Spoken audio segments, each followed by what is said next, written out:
Good day, Bashar. Good day to you. First, gratitude. So much gratitude that it is your passion and your pleasure to Our deep appreciation to you as well. With us in this way. So my first question is one that's been of a concern to our peoples for over 100 of our sidereal periods.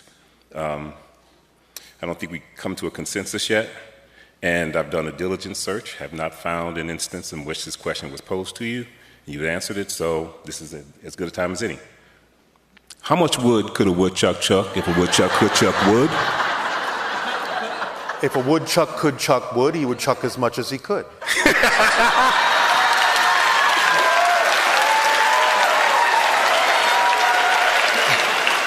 Okay, with apologies to Andy Warhol, that's just proof that in the future, everybody's going to be Bashar's straight man for exactly 45 seconds. All right, so next question. So in the Reflections transmission from almost a year ago, like 25 femtoseconds for you, I posed a question in the Q&A, and I was surprised to find that you responded to the question even though it wasn't presented to you, so I'm grateful for that as well. Yes. It was a question about the 5 laws. Yes. And how to understand, and whether understanding them somewhat differently would still be consistent in the way that you presented to them. And there can be different interpretations of the laws, yes. Right. So the specific way I have come to understand it is more like 3 laws, where the one is the all and the all is the one is the first, and yes, you exist, and everything is here and now as corollaries to that law. Yes, of course. We only broke it out to make it easier for some people to understand the subtleties. Okay. So, I guess, so there's nothing I'm missing there. So you answered that question. Thank you. Next question.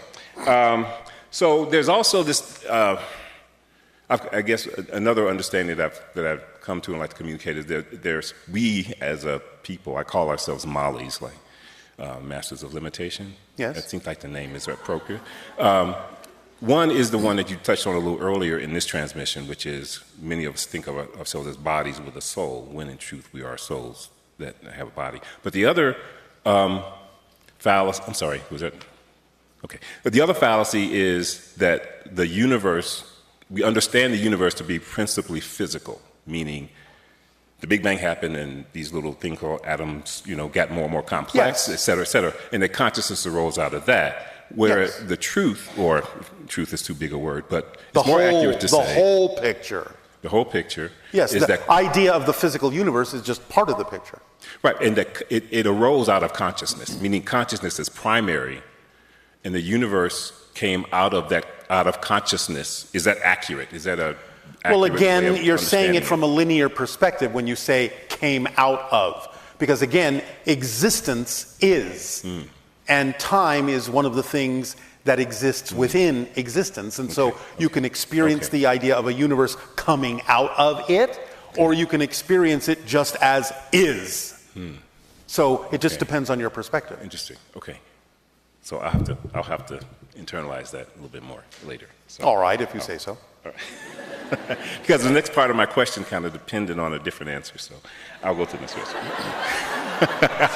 All right. So in another transmission from the Transforming Beliefs transmission, you mentioned this idea of resonant entrainment.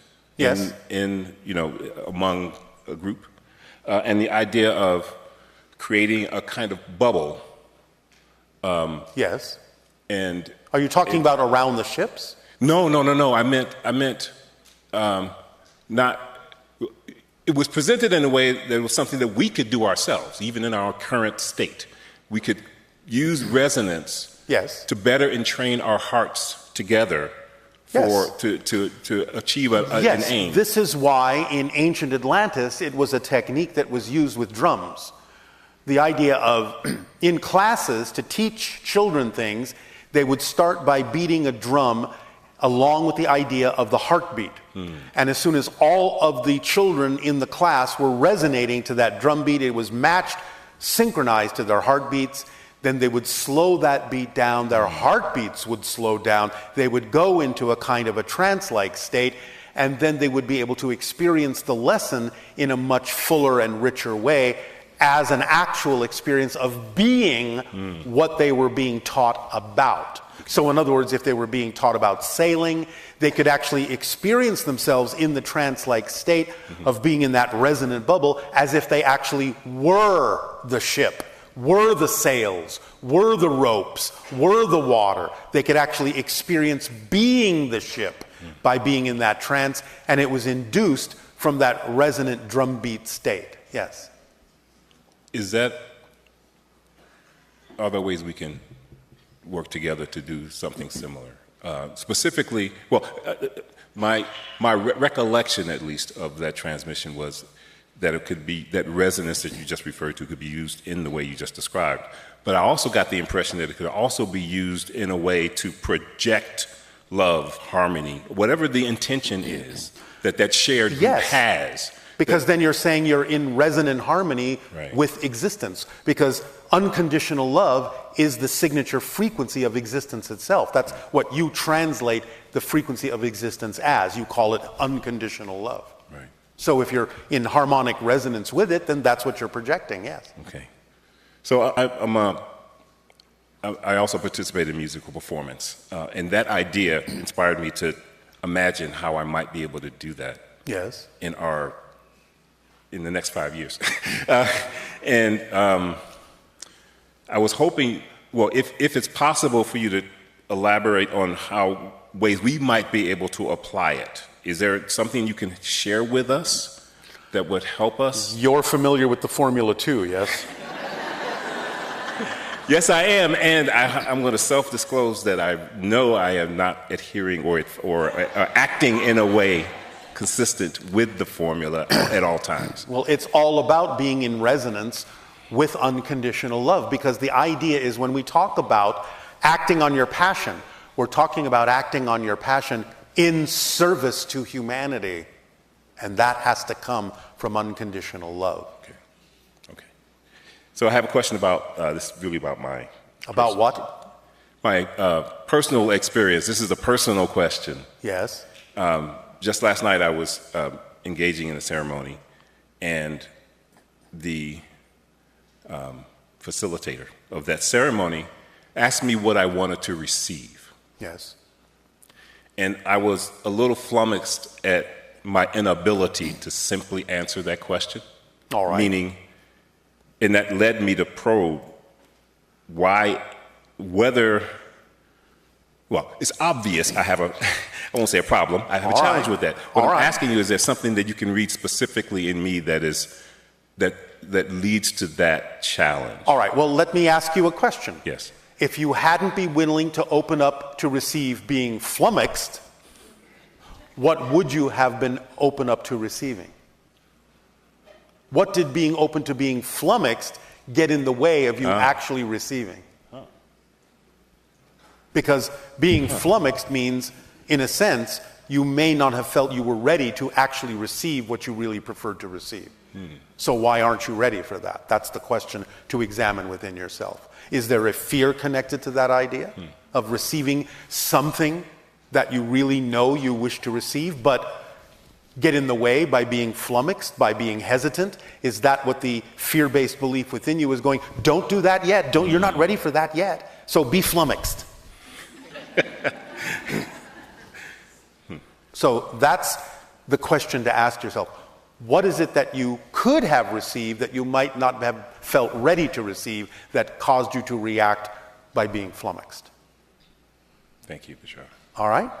Yes. Thank you very much. Immense gratitude once again. Thank you. All right. Thank you.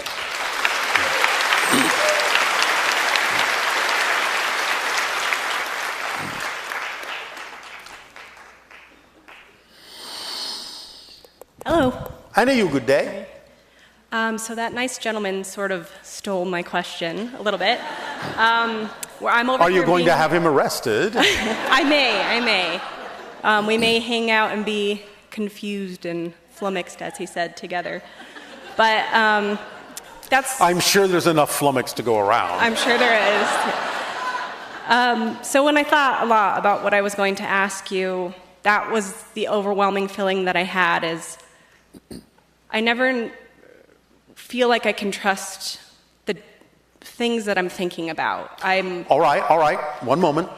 Don't go any further. Okay. So what are you using your trust for? I think just getting through the day, man. Like, just making stuff happen. All right. Yeah. Remember, you're always trusting something. Yeah. It's not about not trusting. You're always trusting something. So the question is, what are you trusting? And why? Yeah. Why are you putting your trust in something you don't prefer as opposed to something you do? What makes putting your trust in something you don't prefer seem more realistic than putting it in something you do prefer? Why do you have that difference in definition? Yeah. I think when there's something tangible to it, I can see the results. I think. So are you saying you only see results in negative things you don't prefer? You never see results in something you do prefer, or do you? I think I have more emotion tied to the things that come up that are things I don't prefer. More emotion? Mm-hmm. Because? I don't know. I think it's always easier to probably dwell on the negative rather than... Is it easier to be someone you're not? In like a self-loathing kind of way, maybe. Oh, yeah, all right. Why do you loathe yourself? I don't know. Why do you deserve to loathe deep. yourself? Did you say it's safer? I said it's getting deep. It's getting a little uncomfortable for me. That's a good thing. Yeah. Because it means you're reaching down to where you need to find the answers. That's okay. Unless you want to stop this, it's up to you. No, I think it's good. All right. Then we can continue. Okay. So, what do you loathe about yourself? I mean, if you're going to loathe yourself, go for it. Don't do anything halfway. I don't think I do. Really suck. Yeah. Now, whoa. Okay. Do you really suck? Or is it something less than that? I think it's something less than that. Oh, all right. So we're making progress. Yeah. You don't completely loathe yourself. You just loathe yourself a little bit here and there, now and then. In certain ways at certain times. Yes? Yes. Yeah. About what specifically? Can you name one example where you loathe yourself in a situation in life? I think just there's more of a general feeling that I get that... But in what circumstances? What triggers it? When you experience what? When you see what? What triggers it? Where do you find yourself coming up short? I think in my relationships with others, I feel generally that like very alone, like no one cares about me. All right. Do you care enough about yourself to not care whether they care about you? I'm working on that. All right. How long have you been working on that? I would say always, my whole life. Your entire life. Well, your entire life isn't over yet. So you haven't been working on it for your entire life. Yeah. You've been working on it for your life up to now. Yes. All right. So don't exaggerate. Okay. You haven't lived your entire life yet. Let's hope not, yeah. Would you prefer to live the rest of your life without that feeling? Yes. How do you know you would prefer to live the rest of your life without that feeling if you don't know what it would feel like to live without that feeling? Ooh. Ooh, tricky. Listen carefully, how do you know you would prefer to live the rest of your life without that feeling if you don't know what it feels like to live without that feeling? Because you can't perceive what you're not the vibration of. So what part of you suddenly goes, oh, I think it would be nice to live without that feeling of feeling this if I didn't actually have an experience of having that feeling? I'm not So sure if you I must got it. have some idea what it would feel like to live without feeling loathsome. Yes? Yes, I see that, what you're saying, yeah. All right. So as you're imagining what that might feel like, aren't you in that state of not being loathsome? Yes. So how does that feel? Good. All right. Would you like to continue to generate that feeling? Yes, absolutely. What stops you from doing so? What reasons are you creating to not generate a feeling you are obviously capable of generating because you just did it? Yeah. So what reasons are you creating to not have that feeling in the way that you would prefer to? I think there's a part of me that's looking for outside validation from others. Can I tell you a secret? Please? There is no outside for you. Everything you're experiencing in your universe is you. So you're only looking for validation from yourself. Yes, there are other beings, as we said before, but you're only experiencing your version of them.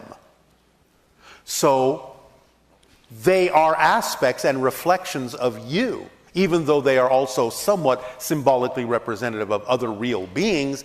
They're still reflecting to you what it is you need to understand about what you need to give to yourself. So you have to give it to yourself, and there is no reason not to except for the reasons you create, thus creating reflections of other people to not give it to you, because you're not giving it to yourself. Remember, they're just reflecting to you what you're giving off. Yeah. I don't deserve to be cared about. I don't care about myself, so I'm going to create a bunch of reflections and symbols of other people that don't care about me either. All you have to do is realize you're the one creating that for some particular reason. So what's the reason? And then you will realize the reason is nonsensical. You don't have to create that reason. And the paradox is, you have to care for yourself and know that you're worth it and deserve it, regardless of what's going on in the reflections. Let's put it in the simple analogy, as we always do, of a mirror. Listen to this phrase. Now, I'm just going to use the term God. I'm just going to use that term to make this phrase simple. It's God, goddess, it's all that is, it's source, it's whatever you want to call it. But here's the reality. God is a mirror. Let that sink in. God is a mirror. It can only show you what you're giving off. That's all it can do. God is a mirror. If you're frowning, you can only see a frown on the reflection in the mirror. That's all that can come back to you. It cannot smile before you do. But the mirror doesn't have a choice of its own. It doesn't care what you look like on your face. It will dutifully reflect whatever you give off, whatever expression you have. So if you're seeing a frown in the reflection in the mirror, and you would prefer to smile, the reflection isn't stopping you from smiling. You have to decide to smile. Then the mirror has no choice but to smile back, because it doesn't have a contradictory opinion. It's just a mirror. It doesn't say, oh, you shouldn't smile now. Don't smile at me. It says, oh, you're smiling. Here you go. God is a mirror. That's it. That's the ultimate guiding principle, because it's giving you literally what you're giving off to guide you. Because if you don't prefer the reflection, change it. There is nothing to stop you from changing it. The control is in your hands. Totally, utterly in your hands. You're in charge. So why not feel deserving? The reflection doesn't care.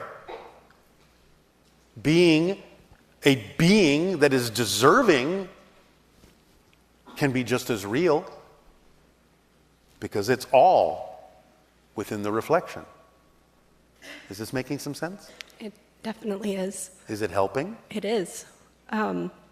Would you say that taking an approach of like fake it till you make it is something that's fitting? You can use the general idea, the general concept behind that principle, but it's not really about faking it. It's about knowing that while you're faking it, what you're actually doing is practicing what can actually become true for you. So it can't just be that you're faking it. It has to be that you are mocking it up until you understand that there's no reason to pretend that it is actually your reality. But you have to realize that internally before you will experience it externally. Does that make sense? It does. So when you're looking in a mirror, how do you fake a smile? It's not a very good one. Exactly. Yeah.